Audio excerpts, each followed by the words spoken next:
Dua oknum TNI Angkatan Darat Sertu Yalpintarzun petugas BA Kodim 0208 Asahan dan Praturian Herman petugas TA Yonif 125 SIM Bisa Brigif 7 Rimba Raya yang diketahui telah memasok 75 kg sabu dituntut hukuman mati.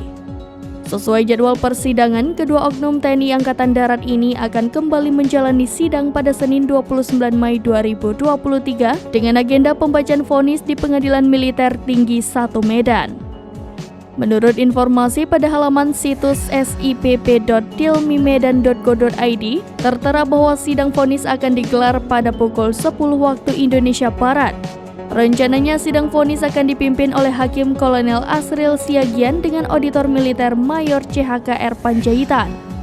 Pada sidang tuntutan sebelumnya, Auditor Militer telah menyatakan bahwa kedua oknum TNI Angkatan Darat itu bersalah melanggar pasal 114 ayat 1 Jungto ayat 2 UU RI nomor 35 tahun 2009 tentang narkotika Jungto pasal 55 ayat 1 kedua KUHP.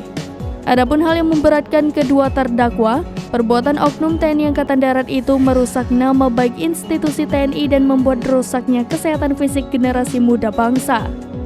Diketahui keduanya ditangkap saat berada di dorsmir mobil yang ada di depan Komplek Yonif 121 Macan Kumbang di Kecamatan Galang, Kabupaten Deli Serdang.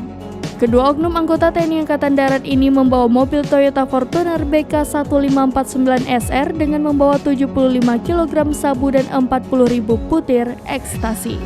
Berdasarkan hasil keputusan sidang, Sertu Yalpintarzun dan Praturian Hermawan yang menjadi kurir sabu 75 kg dan ekstasi 40.000 butir, pada akhirnya divonis pidana penjara seumur hidup di Pengadilan Negeri Militer 102 Medan.